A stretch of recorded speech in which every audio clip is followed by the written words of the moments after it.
So we are starting this session. I am Dr. Usman Jamil. I am working as an assistant professor in Shalimar Hospital, Lahore, in vascular surgery. This is the free paper session, and our first speaker is Dr. Anas bin Saif, who is a fellow in vascular surgery in CMH Rawalpindi. He will be presenting his paper. Dr. Anas, you will have 10 minutes time, 7 minutes for the presentation, and 3 minutes for the question answer. Thank you so much. Bismillahirrahmanirrahim. And my name is Dr. Anas. I am a registrar in CMS Rawalpindi. And I am really thankful to be honored to be presenting at this place. So this research was conducted in UK, where I had the chance to present to study under the auspicious guidance of Mr. Michael Wall. And I did my research in Russell's Hall Hospital, Dudley, UK. So the rationale of this study is actually the extension of the previous discussion which was conducted by Dr. Wakar, that you need not to operate on every AAA patient. So we noted that it is, first of all, it is the extension of our previous work, which was published in 2017 on the outcome. And our study is actually the extension of the findings of EVAR2 trial indicated that the patients considered clinically unsuitable for open surgery did not experience a survival advantage when assigned to either EVAR or conservative management.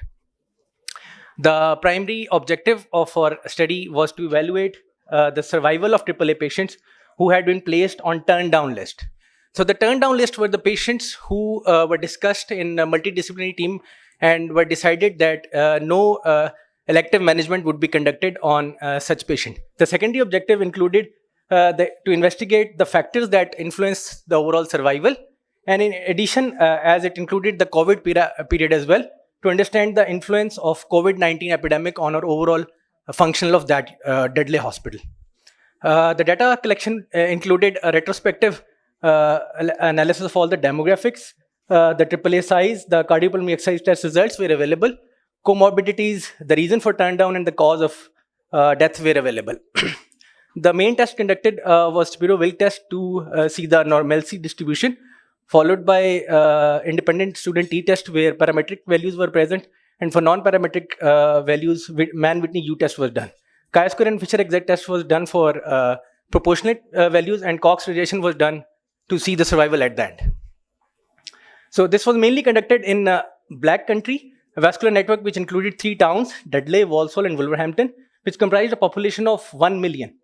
So all the cases were discussed in multidisciplinary team held at Russell's Hall Hospital, and the patients were decided to be put on either turn down or were operated with EVAR or open cases.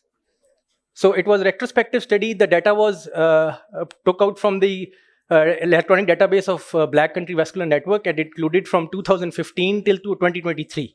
The patients who were diagnosed through the screening program, as already discussed, or were incidentally diagnosed on some other investigations being conducted, were included in the study. So these are the total patients, which were 310, which were isolated, which were put on the turn down list, but after exclusion, which included patients having endo leaks or put on elective turn down list, but later on repaired, and some declined intervention altogether. So we included a patients of 247 in that time period. So the main reason for the turn down was the most common was the multisystem disease, followed by the patients having advanced or metastatic carcinomas, and there were 37 patients who had severe single system disease preluding any intervention in such cases. So this is the yearly distribution of all the study period. You can clearly see a decline in the number of AAA patients being reported, and you can especially see after 2020 onwards, there is a significant decline in the patients being discussed and intervened in that particular vascular center. Well, while comparing the demographics of such patients, we can see that the patients on the turn down list have a very high mortality, which was 74% in our cases. And the age, the axial diameter, the gender, and the did not have any significant correlation with mortality. However, the patients being put on the turn down list and had undertaken CPET and were later turned down had a significant survival better than who could not undertake any cardiopulmonary exercise test. So, the 2020 onwards was regarded as a post-COVID era, and before that was regarded as a pre-COVID era. And we can clearly see that the number of cases discussed in MDT, cases being operated by EVAR or cases being done open were significantly reduced in post-COVID era. However, the number of patients being put on turn-down list remained insignificant. So the cause of death of only 93 patients could be ascertained as the data was retrospective and was analyzed through the papers. The most common being the low respiratory tract infection followed by malignancy, whereas only 18% had some sort of rupture and the cause of death was attributed to the rupture. So this is the Cox regression of those patients, and it showed that survival of such patients was 66% at 1 year, and it was approximately 29% at 3 years, indicating a very high mortality in such cases.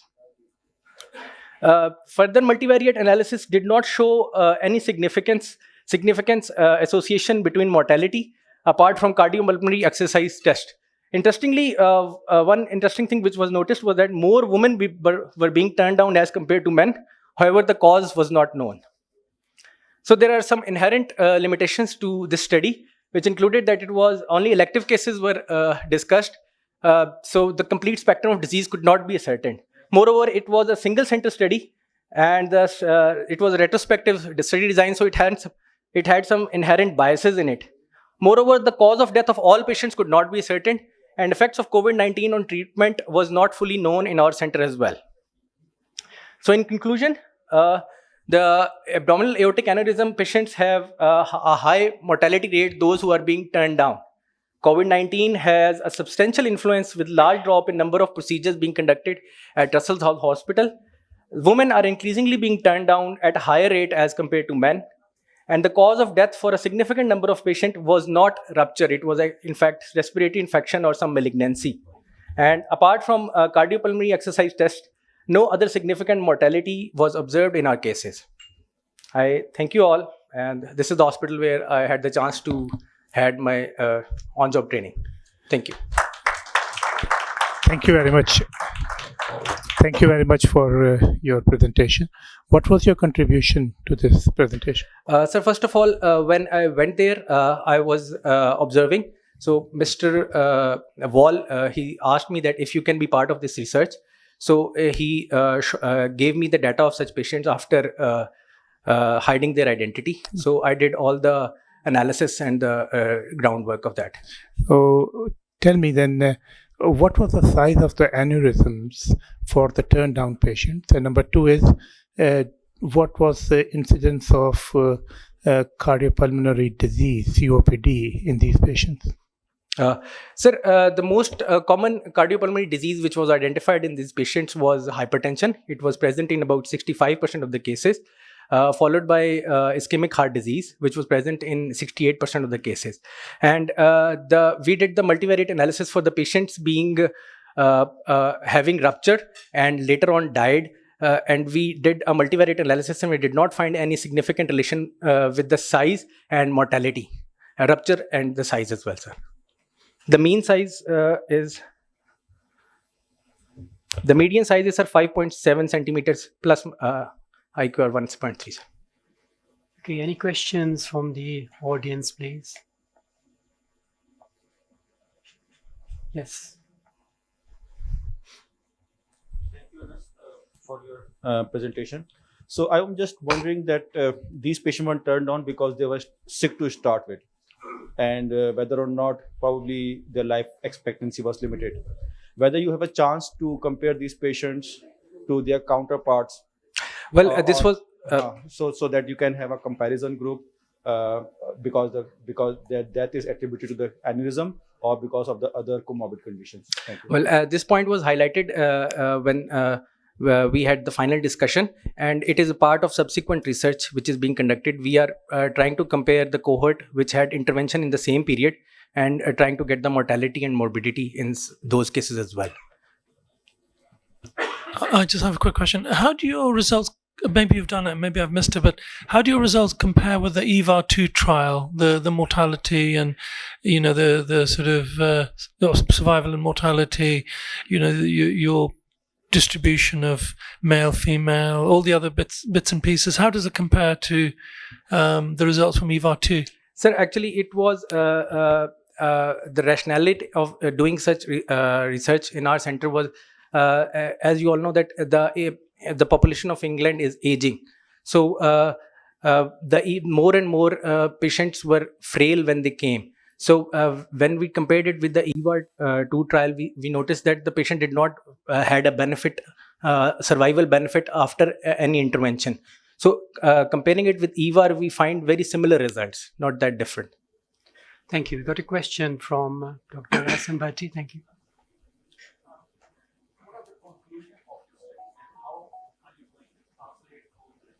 Those conclusions to our setup, to our population?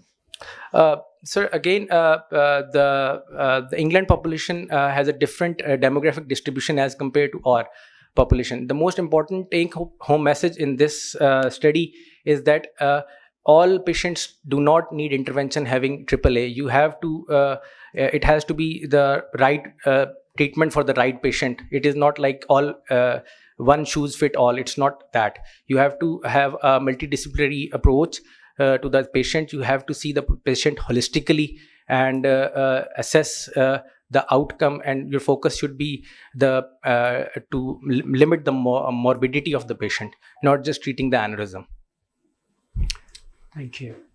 Thank you. We'll move on to our... So our next presenter is Dr. Faisal Sher, who is a resident in surgery from AKU Hospital, University Hospital, Karachi.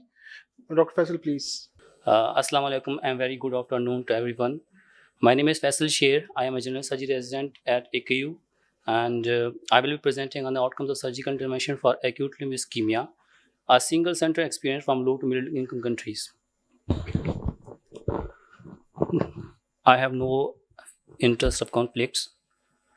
So starting from introduction, acute limb ischemia constitutes a vascular emergency characterized by sudden decrease in blood supply to a limb, demanding prompt intervention to salvage tissue viability and mitigate the risk of amputation. It becomes a matter of life and limb, as ischemia limb has wide effect systemically if left unsolved. Reported mortality for acute limb ischemia is 9 to 12% and risk of major amputation 12.7 to 30% in various studies.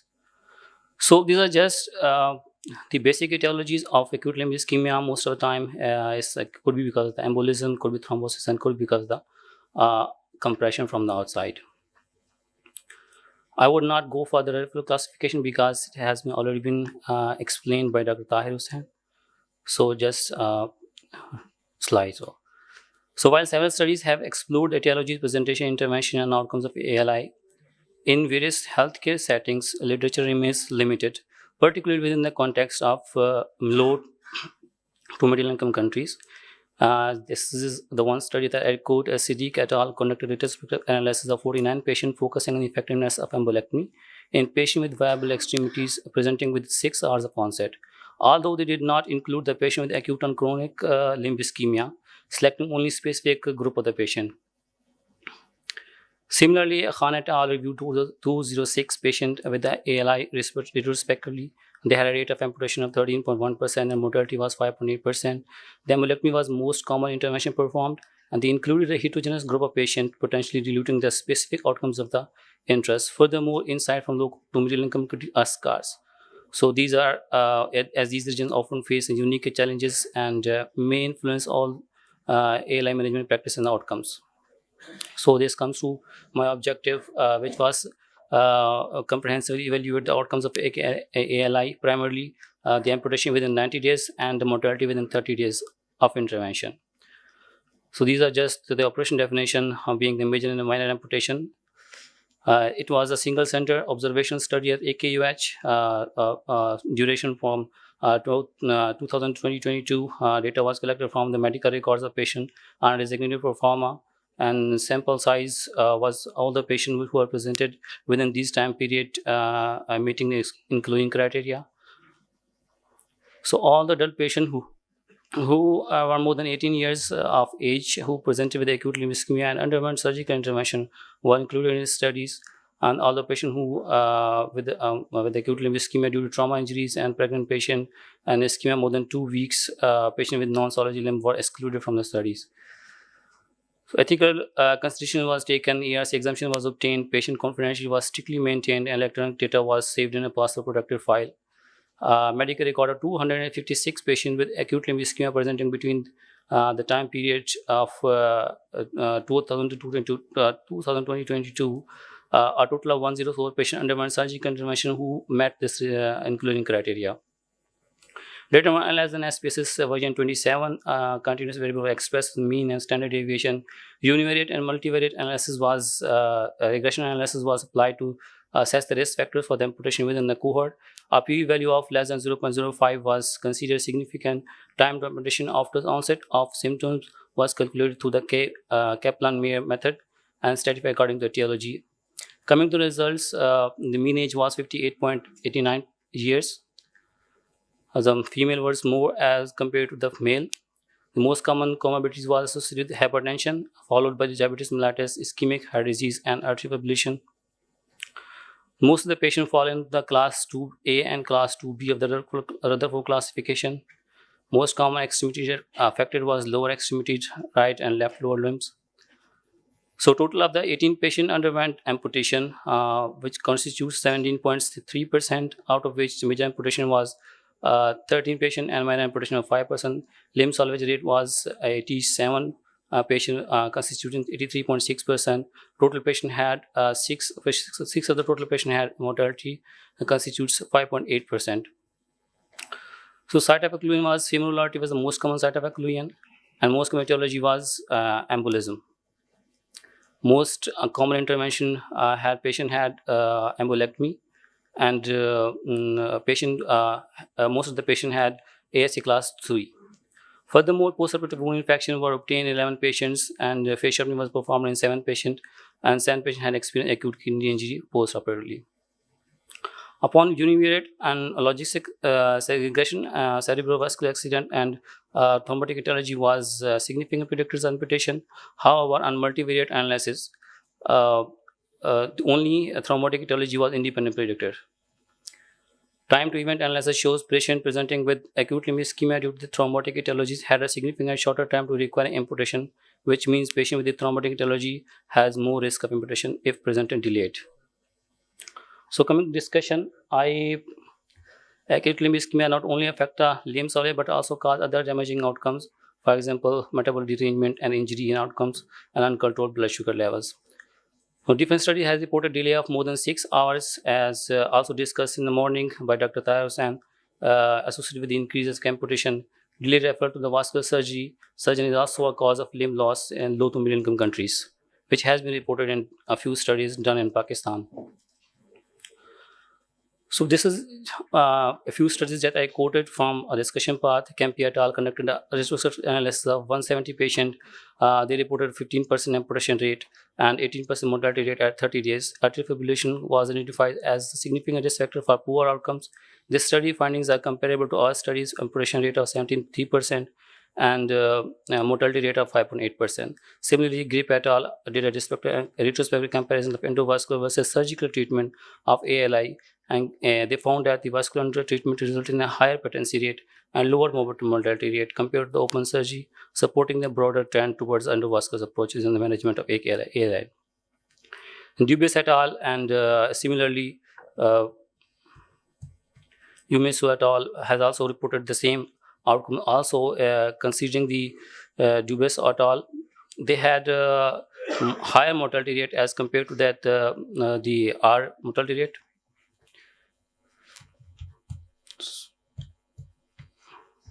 It's not moving. Okay, so coming to the conclusion, in acute limb ischemia, most patients had Rutherford class 2 and had thromboembolism as a causative factors, and embolectomy was the most performed procedure, where they showed high limb survival rate. Amputation was 78% and 5.8%, although thrombotic etiology and delayed presentation increased the amputation rate risk. Limitation of studies was its retrospective studies, nature of single center focus and potential variation in patient characteristics. While studies contribute the valuable insights, more prospective multi-center studies recommended to further establish these findings. Thank you. So open for the floor, please. Questions? Can I ask in the meantime? again, I would ask you what was your contribution, first of all, in this paper? So I contributed in this patient. The protocol was already written by Dr. Ziaurama, who has supervised me through all this making. But rest of the things I conducted directly from collection of the data and analyzing it and composing and writing the final draft of the paper. Okay. So can I ask what investigations did you do before taking the on decision making and taking the patient to OR? So I haven't mentioned it here, but about in 67% of the patient who had CTA before going to the OR.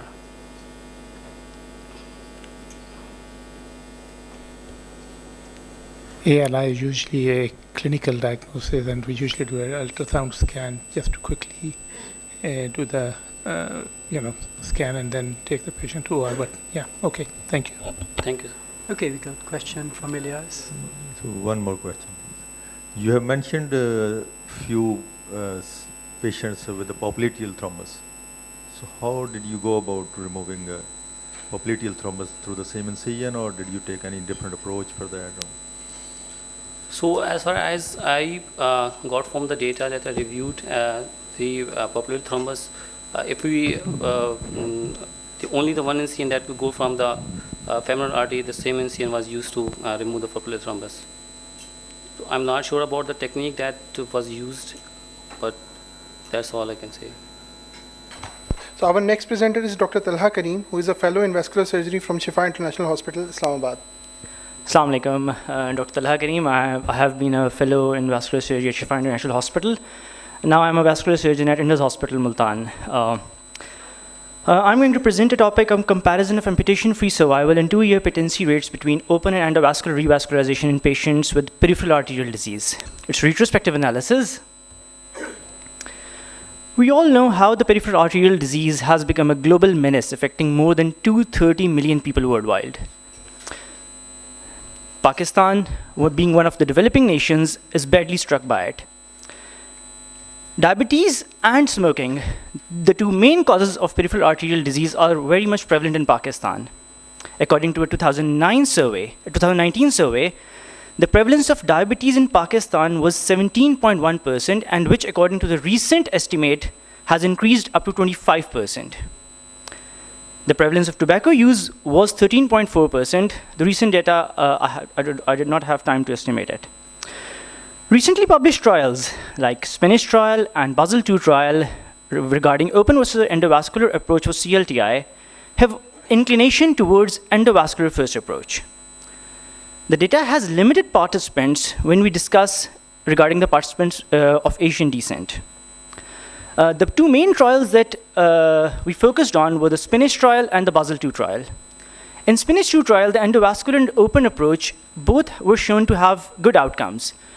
However, in Basel II trial, endovascular first approach was preferred over open approach, open surgical approach, especially in the infrapopliteal disease. This research aims to add Pakistani population in the existing literature by comparing the amputation-free survival and the 2-year primary patency between the patients who underwent surgical revascularization and endovascular revascularization for chronic limb ischemia. We attempt to provide evidence-based recommendations for revascularization section in the South Asian population. Okay, here are the materials and methods that we used. It's a retrospective cohort study conducted at Shifa International Hospital. The inclusion criteria were patients who had critical limb-threatening ischemia. The exclusion criteria were that patients with gas gangrene were excluded from the study. The assessment tools were MRA and CTA. The treatment decision was made after a multidisciplinary team meeting that considered task guidelines and the Wi-Fi criteria. The follow-up was 2 years follow-up with 3 monthly clinical examinations. Most of the patients, in fact, quite a lot of them, did not adhere to the follow-up regime regularly. So as shown in the figure, we had 42 patients in the endovascular cohort and 67 patients in the bypass cohort. 4 patients had loss of follow-up. The endpoints are: primary endpoint is a 2-year primary patency, and the secondary endpoint is a major amputation-free survival at 2 years. These are our results from the research. As we can see that we had a greater number of male patients in this research as compared to females. There were quite a number of smokers, diabetics, chronic kidney disease. We included the chronic kidney disease patients, Basel II also has the patients included in the study. The previous history of stroke, hypertensive, and ischemic heart disease patients. We can see on the left-hand side of the table, there is no significant p-value regarding the primary patency or the amputation-free survival. These are the descriptive characteristics. We had 42 patients who were in the endovascular cohort and 67 in the open surgical cohort. 12 patients had above knee angioplasty standing and 30 patients had below knee endovascular procedure done. For open surgical cohort, we had 41 above knee bypasses and 22 below knee bypasses. 4 patients were lost to follow-up. Again, the p-value was insignificant for our population. The primary outcome. Our primary outcome, the endpoint was 2-year primary patency in these patients. It was defined as intervention-free survival of the graft or stent. Again, in these patients, surgical cohort and endovascular cohort, the p-value is non-significant. The secondary outcome was amputation-free survival at 2 years. Most of the patients were called back and they were assessed if the patients were still amputation-free. 77.6% of the patients in surgical arm and 80.8% patients of the endovascular arm were amputation-free. 2 years after revascularization, the chi-square test applied showed an insignificant value of 0.1. I know that a retrospective analysis is in no comparison to the already done trials. What we focused upon here was that in Spanish trial, one of the major limitations was that they discussed, it was a consultant-based decisions. The team decided there were no strict guidelines on which the patients were given a bypass or an endovascular approach. And in Basel II trial, according to the perpetrators of the trial, they said that they lagged people from Asian descent who were present there in the trial. So the limitations are evident for everyone to see. It's a retrospective study and a single center study because the procedures are not being carried out throughout the country and it's very difficult to analyze these in multi-centers. Infrequent availability of the drug-eluting stents. Yes, we did perform endovascular surgery, but the armamentarium was limited for the endovascular surgery to perform. So we cannot say that these results, they are absolute. Lots of patients to follow up. Unfortunately, this has been a concern for everyone in the vascular surgery department that the patients do lose follow-up. We could not assess secondary patency or primary assisted patency. Now, when we have conducted these sort of researches, it's very important that we should have a secondary patency or a primary assisted patency. But not only the patients did not follow up with us, it was difficult to assess for each and every patient if any of them had underwent any procedure outside our hospital as well.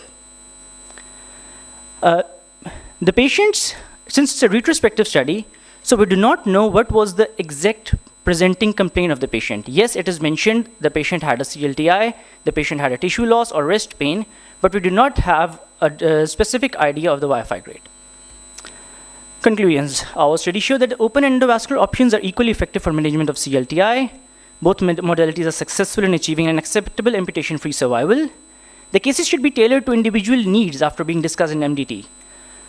A prospective trial focused on our population that is bearing the brunt of diabetes and smoking needs to be done.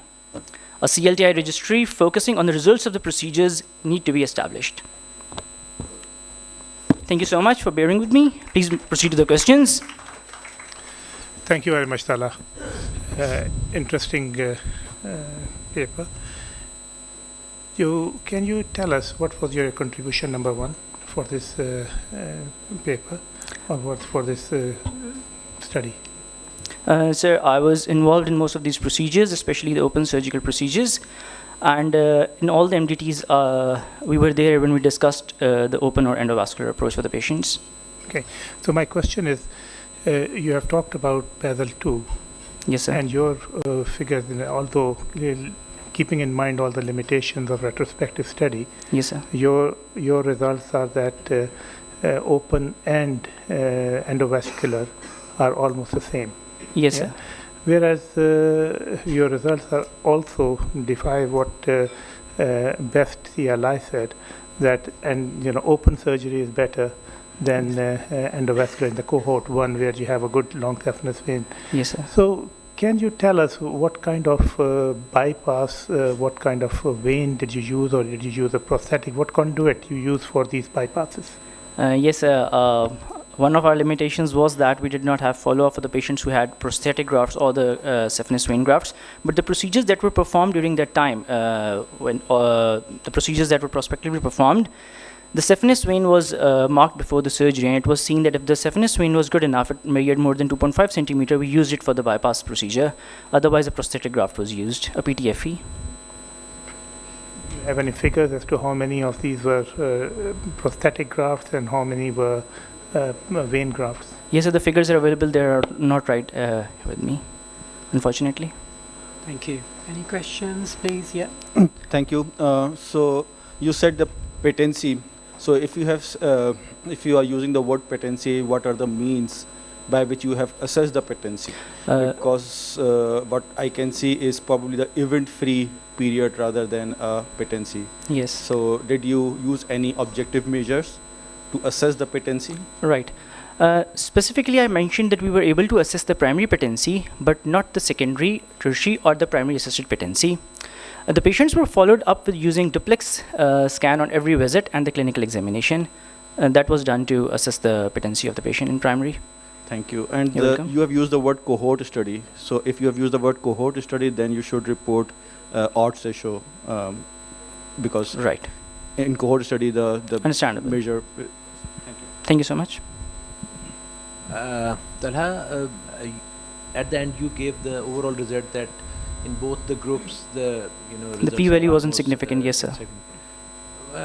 Have you compared the above knee and below knee procedure separately, or it is the overall result? Because when you are comparing endovascular with open surgery, the above knee is a different story and the below knee is a different. Absolutely true, sir. Sir, in our study, I did point out that even the above knee and below knee procedures, they had an insignificant p-value. However, we still believe that, according to the Basel trial, the endovascular first approach is definitely going to take hold of it. But our results did not show any significant. So even in the above knee? Even in the above knee. Thank you. Would you be considering? Sure, please. Question from the second row. Talha, a very nice presentation. I want to ask that, did you check the wound healing time of the minor amputations in these patients? Do you have do any work on this or not? We do not really have the data of the wound healing time of these patients. Thank you so much. Thank you. Thank you, Talha. Our next speaker is Dr. Amna, Riaz, who is a fellow in vascular surgery from Aga Khan University Hospital, Karachi. Thank you, Dr. Usman, and Assalamu alaikum. So I'm Amna Riaz. I'm presenting on the development and content validation of a financial and functional outcome tool for diabetes-related foot disease in patients undergoing major lower limb amputation. So my work has been supervised by Dr. Nadeem. So I have no conflict of interest to disclose. So major lower limb amputation is a life-changing event for patients, as it not only has physical and psychological repercussions, but also imposes significant financial and functional challenges on the individual. So globally, the yearly incidence of major lower limb amputation resulting from diabetes-related complication was estimated to be 94.82 per 100,000 individuals from the year 2010 to 2020. So in Pakistan, the major cause of lower limb amputation is due to diabetes-related complications followed by trauma. And as Dr. Talha has mentioned, that the prevalence is rising.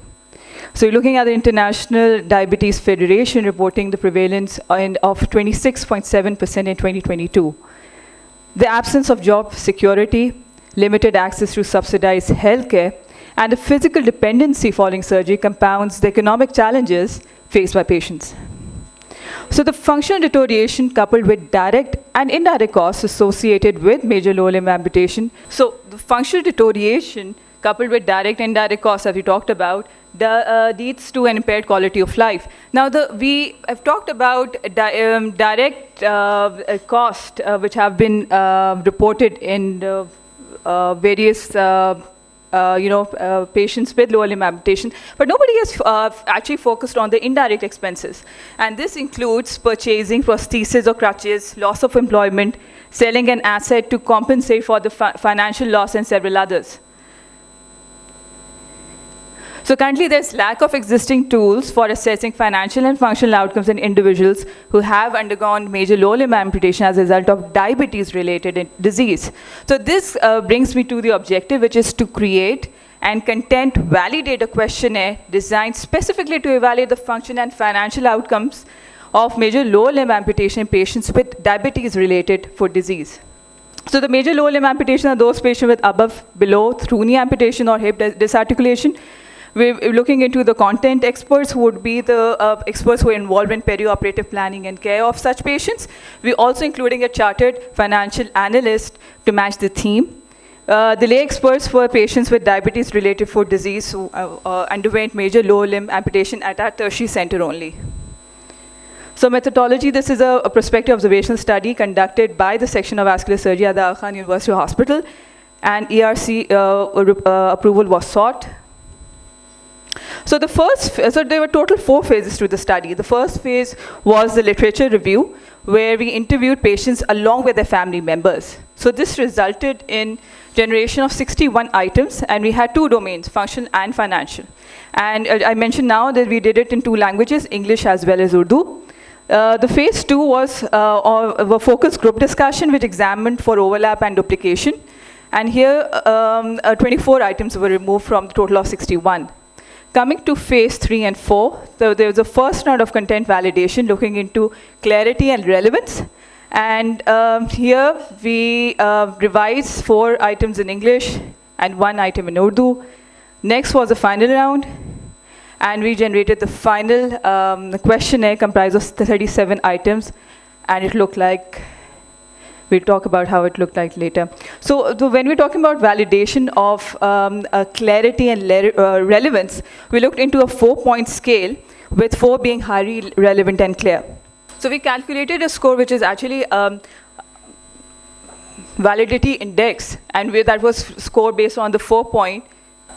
So the 4-point rating scale of 1, 2, and 3, we included the 3 and 4 points of each and every item divided by the total number of experts. And therefore, we got a score. So they were categorized into 3. So we were just into that point when we were talking about the content, calculating the index score. And once we calculated the index score of each item, a third or fourth score divided by the total number of experts per item. And after doing that for 36 items, both in English and Urdu, we calculated that index. And we had actually categorized into 3 classes, with 0.7,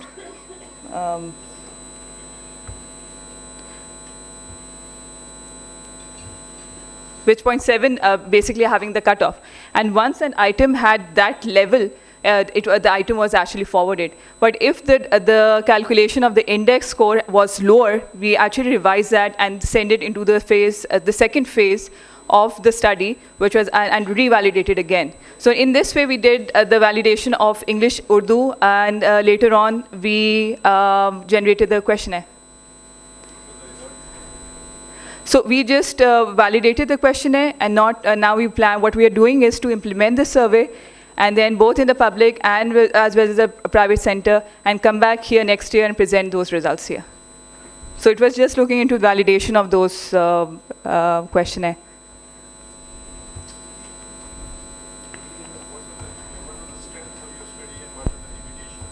The strength was that this was the first study of its kind. It was done both in English and Urdu, and all the stakeholders who were involved were actually part of the study. And we were looking into those, not only the patients, but also their family members.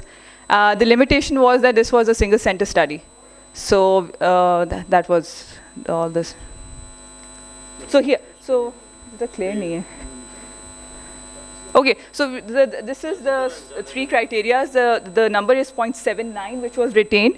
between 0.7 and 0.79 were revised, and less than 0.7 were excluded.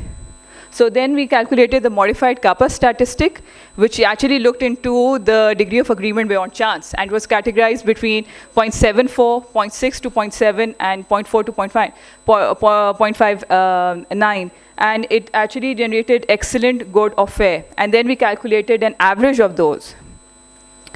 So this was what we did for each item, and whatever was needed to be revised, it was taken back to phase 4.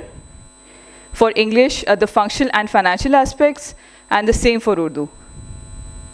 And then at the end, we refined those questions and then placed them for phase 3, and then they were found to have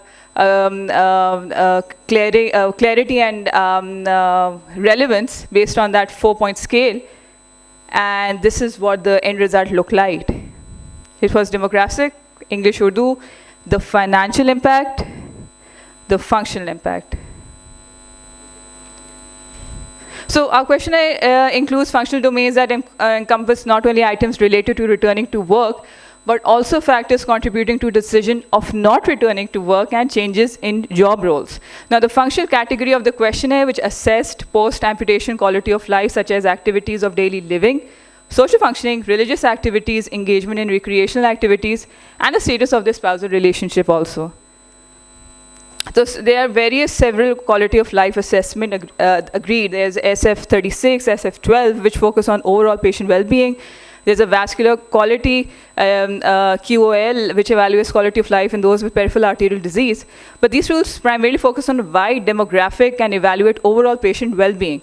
So in contrast, our questionnaire is specially designed for patients with diabetes-related foot disease who have undergone major lower limb amputation. And it includes all those life measures, social, physical, mental, emotional, as well as financial well-being of both the patients and their families. So these were the strengths that I talked about. And this is resulting in a 37-item multidimensional questionnaire, which has been validated. And we wish to come again next year, inshallah. Thank you. Thank you. Any Thank questions? you, Amna. So we can reassure you, you would not be underscored by the panel due to technical issue. So let's open to audience, please. Yes, Dr. Kareem.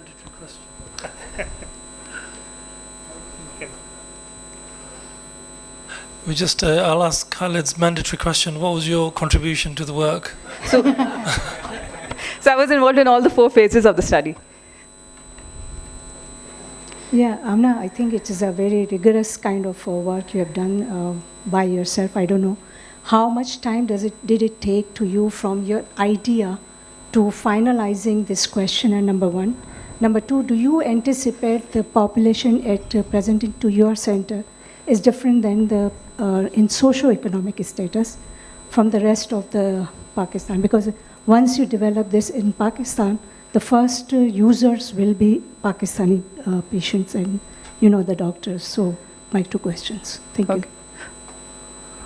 Okay, so the first question regarding how much time it took, it was a difficult task altogether because we had to have these sessions done. We had a focus group discussion with patients and their family members, and then having those content experts ready. And I'm grateful to all the faculty members of the vascular surgery who took part in the study.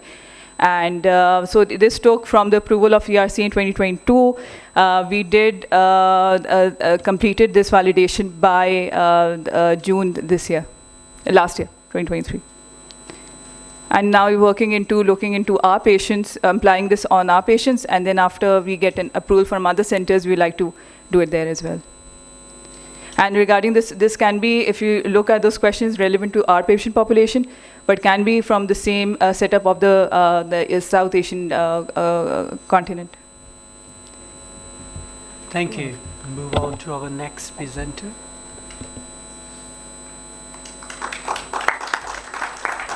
Thank you, Dr. Amna. Sorry for the technical difficulties. Now our last speaker is Dr. Muhammad Nasir, who's a fellow of vascular surgery from Doctors Hospital, Lahore.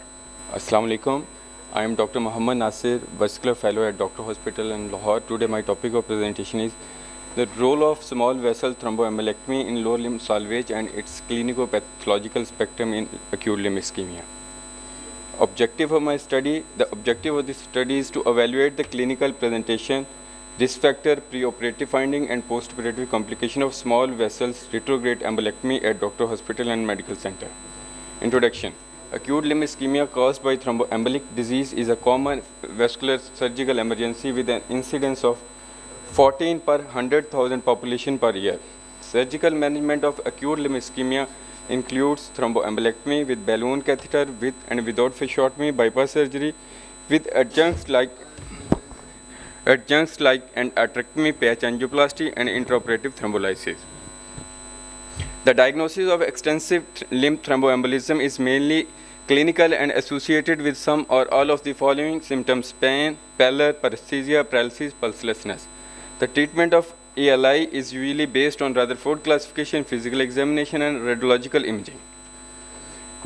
Background literature. Traditionally, revascularization within 6 hours of onset of symptoms of ALI is considered to be the best in terms of limb salvage and to avoid reperfusion injury. The retrograde approach of small vessel thromboembolectomy in lower limb at ankle is underutilized and effective option for limb salvage. In our setup, patients usually present after 1 week or later after initial symptoms. They were usually on simple analgesia and antiplatelets. Aside from delayed diagnosis and treatment, another reason for poor outcome is incomplete restoration of perforation in below the knee arteries, mostly induced by the propagation of thrombi, which are difficult to remove via antegrade approach from transfemoral. Material and method. This is a 1-year prospective cross-sectional study conducted at Doctor Hospital and Medical Center from September 2022 to August 2023. 35 cases presented with acute limb ischemia for more than 12 hours were included. Rutherford class 2A and 2B were included in this study. A prospective cross-sectional study was conducted and intraoperative finding outcome, postoperative complication were noted.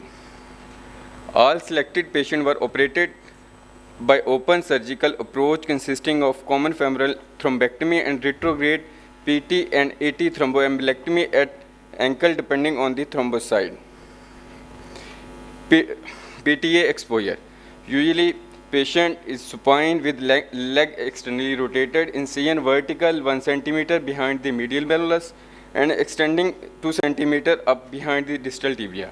Inside the deep fascia, in the line of skin incision, the PT artery lies between the flexor digitorum longus anteriorly and posterior tibial nerve behind just under the deep fascia. AT. Exposure.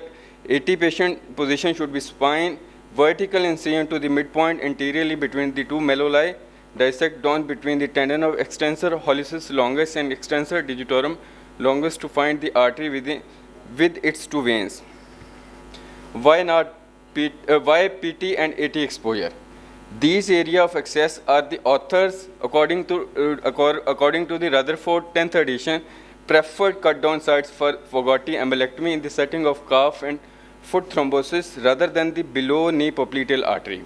Access of the distal AT and PT allows for the passage of 2 French Fogarty embolectomy balloon proximally to the popliteal artery and distally through the pedal arch with less risk of further embolization to the foot and avoid popliteal fossa hematoma in anticoagulant patients. Exploring the popliteal artery in ALI increase the complexity due to the deep anatomical location, greater risk of complication like nerve injury, vein injury, and tibial vessels as compared to tibial vessels. And manipulation of the popliteal artery carries a higher risk of complication include the thrombosis, embolism, intimal injury, dissection, and distal embolization at below the knee level. And this is a time-taking procedure. Material and methods. Inclusion criteria, all patients irrespective of age suffering from the acute limb ischemia of lower limb for more than 12 hours, Rutherford class 2A and 2B patient were included. Thrombus in PT and AT on CT was included. Excluding criteria, patient requiring amputation, patient with Rutherford class A and class 3 were excluded. Trauma or iatrogenic patient were excluded. Technique. After history examination and CT angiography, of the both lower limbs, patient were shifted to theatre and surgery were performed under spinal and general anesthesia. Patient were first explored from groin and femoral thrombectomy was performed. AT and PT were explored at ankle and retrograde thromboembolectomy was performed. Patients were included by non-probability consecutive sampling method. Data regarding patient demographic, presenting feature, preoperative investigation, peroperative findings, and postoperative complication was collected via Google Docs Performer. Study result. The Rutherford classification, around 51% were fall into A and 48% patients were fall in to B classification. And in around 54% patients are male gender and 45% patients were the female. Etiology of ischemia, in around 85% patient thrombosis was noted, in around 14% patient embolism were noted. Lower limb laterality, it is more common in unilateral around 94% and bilaterally it's around 5%. Laterality of unilateral limb, it is more common on left side as compared to right side. Procedure performed. Common femoral and posterior tibial artery thromboembolectomy done in around 49% of the patient. Common femoral AT and posterior tibial embolectomy done in around 40% of the patient. Common femoral and AT thromboembolectomy done in around 11% of the patient. The result. The study demonstrated 100% success rate in limb salvage functionality over 6-month follow-up. One patient had a major complication of rethrombosis for which a repeat procedure was performed. 4 patients developed minor complications such as wound infection needing debridement. So conclusion, this study concluded that surgical intervention is possible for acute limb ischemia with delay presentation. An open surgical approach is still a safe, reliable option in such patients. Limitation of my studies, small sample size, single-centered study, lack of comparison group, short-term follow-up. Thank you. Thank you. Small study, but good results. Any comments from the panel? Just wanted to ask you. Sorry, after you, please. Just wanted to ask you the typical question as to what was your contribution, number one. First of all, I was the first assistant in all these cases. And second, I was the principal investigator of this study. I did collect the data, analyzed, and finalized this. Okay. And the question is, how did you decide that only PT is going to be embolized? Did embolectomy in PT or AT or both? Sir, did you do it? Sir, preoperatively in inclusion criteria, we added CT angiography, which shows preoperatively the thrombus in posterior tibial artery or thrombus in anterior tibial artery are in both arteries. I mean, majority of the... And we also did final angiogram on table. Okay, and in that way that you can, after doing a final angiogram, you can see the whole arch of the... Yeah. You can see the whole... You should have mentioned that in the paper. I didn't mention in this. Yeah. Okay. I mean, my personal experience is that I just do on-table thrombolysis rather than... So we didn't because the cost effectiveness. So I just want to ask same question that you performed in all patient post-op angiogram. Yes, on-table angiogram. So on that, if you find in ATA and PTA, and then you perform to explore ATA or PTA and then embolectomy. No, sir. Sir, we in inclusion criteria, if you look at the in inclusion criteria, we performed in every patient CT angiogram both lower limb. Can I add a little bit? Yes, please, Riaz. Yeah, we decided to go about this tibial vessels basically on the basis of history, clinical, and the CT mainly. And once we did the thrombectomy from the top, and did an on-table angiogram. And there was all the vessels visible up till the popliteal only, or sometimes you can only see the peroneal, or sometimes you can only see the ATA.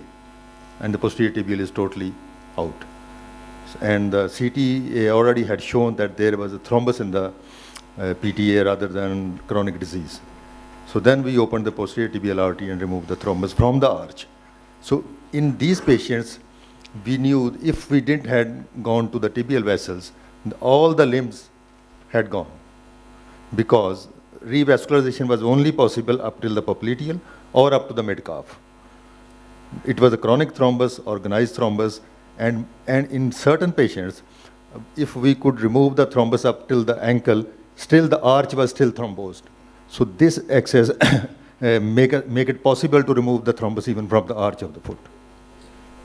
Do you think it's possible that some of the patients that you've done the embolectomy on didn't actually need it? In other words, so my worry is that you've done the CT angiogram, and if you've got an acute occlusion, you can't see distally, you can't see the contrast, you don't even know if it's occluded or not. And so, is it possible that you were doing some embolectomies at the ankle which you didn't really need to do? So sir, we were very selective. We were very selective on tibial angioplasty, embolectomy. We did not explore every time, every tibial. Actually, I'll answer this question.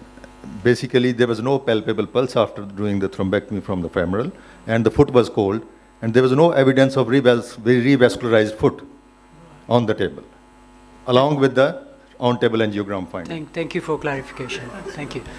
Yes, It's next always question. very interesting to hear something new, and whenever there is something new, the supervisor has to answer most of the question.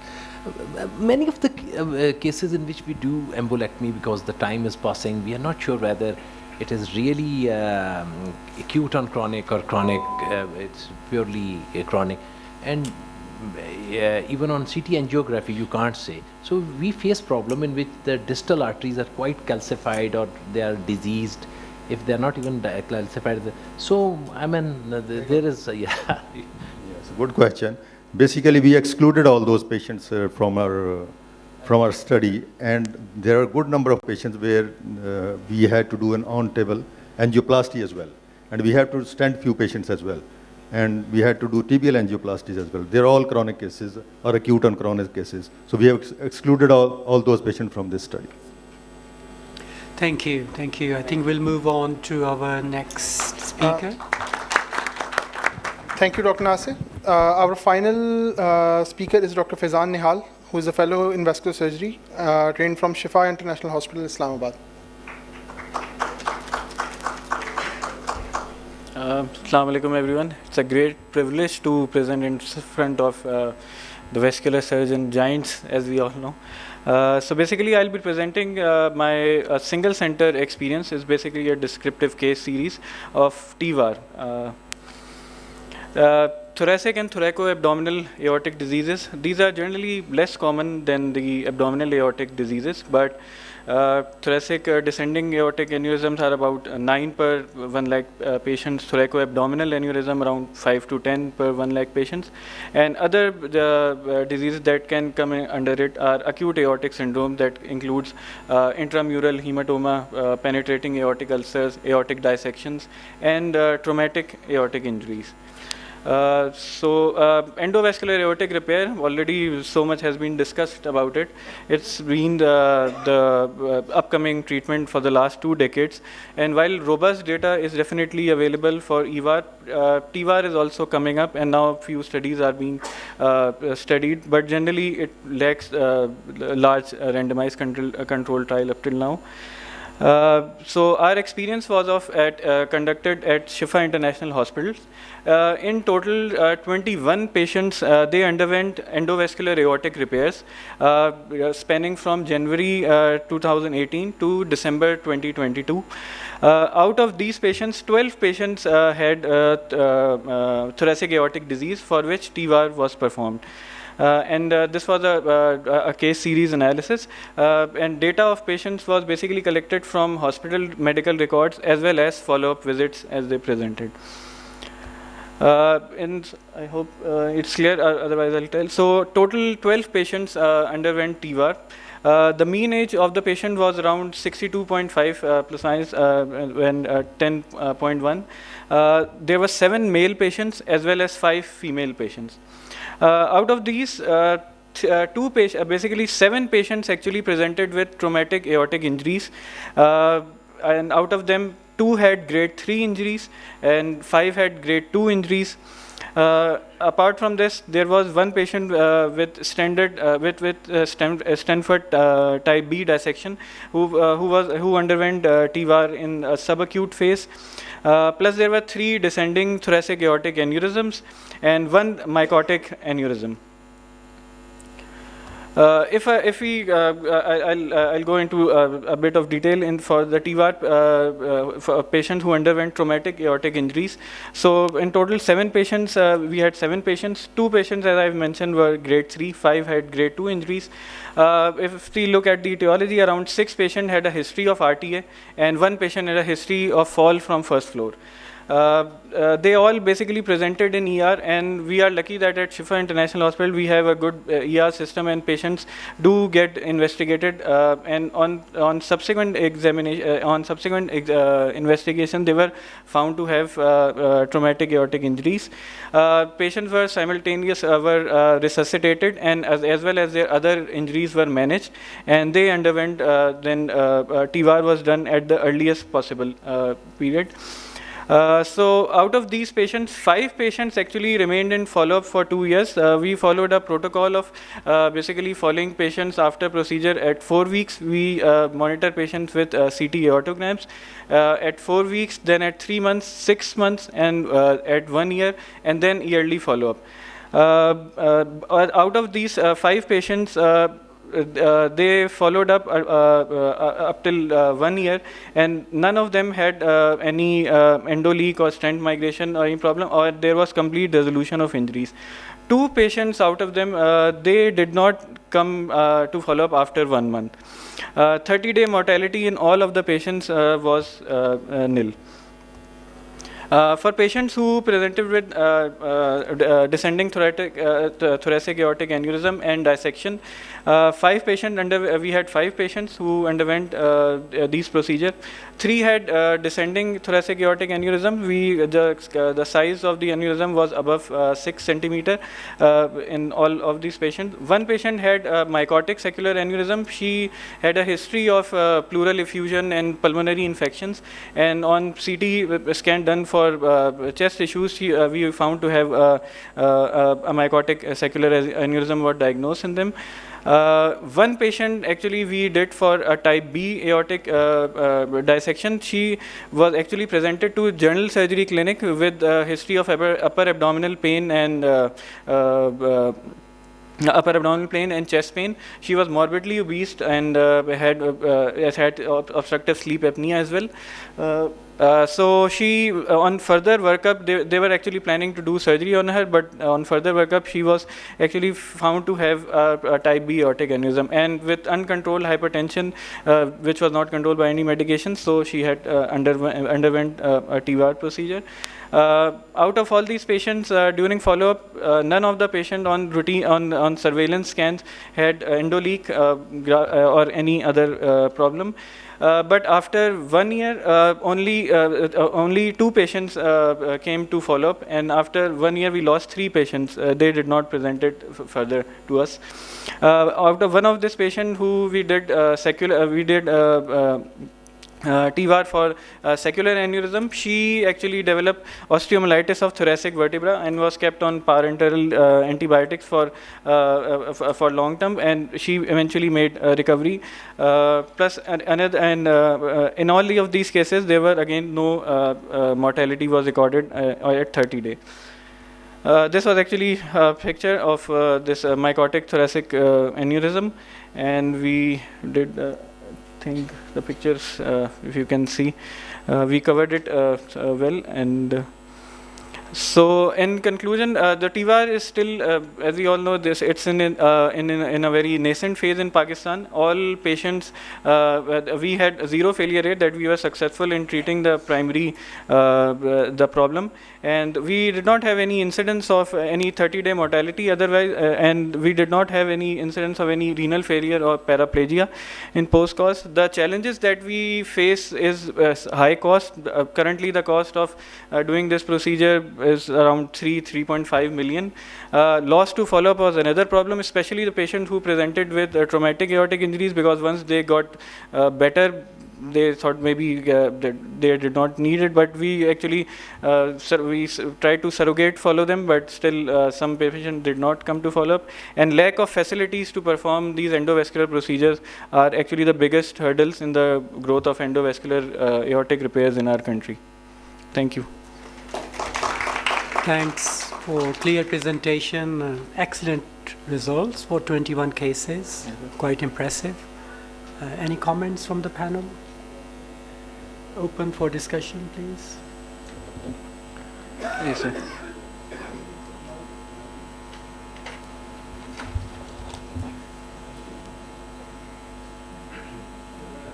Mentioned that most of the patients lost from the follow-up. So, and you know, in the EVAR, TVAR, there is significant importance of the follow-up, because patient need 6 weeks, then 3 months, 6 months, 1 year, and maybe a repeat of CT scan. So you keep something like any counseling form or pre-operative things need to be signed that you have to follow after this, so that you can prevent this high rate of loss of follow-up. So we, while doing the in the post-op period, we do rigorous counseling of these patients. But I think the problem is that most of the patients actually come from different areas. It's not, maybe it's logistically not possible for them to come back. Plus, I think this problem of once they get well, especially the traumatic patients, and their other injuries are also addressed. So maybe they have in mind that everything is all right, so just let it go. But I tried to follow the patient on phone call as well, and they were like, "Theek hai, Doc Saab, everything is fine." So this is, I think, we need to change the practice of the patient. Okay, so this follow-up on phone is also a type of Yeah, I did the surrogate follow-up, but we do not have any scans for those patients, but they were like, "Theek hai, everything's fine." Stenting a mycotic aneurysm is considered to be a temporary thing. Yes, sir. So what are your plans for this patient who had a mycotic aneurysm and you have stented that? Sir, basically, she developed further issues in the post-op run. Basically, the osteomyelitis. First, it was actually we took cardiothoracic surgery on board as well, and they because he had a small collection in her mediastinum as well. So they actually drained it. We gave her antibiotics, and now she is better. And on the last scan that was done. If I remember correctly, I think around 4 months back, there was no issues with the repair, but she is very high. She has very high morbid patient, and she is very unfit for further open repairs. So I think we will have to closely follow up, and if something arises, maybe we'll try to deal it with endovascular. Otherwise, she is not a very good candidate for open surgery at all. So have you considered lifetime antibiotics? So we got question from Professor Sophie. No? Okay, thank you.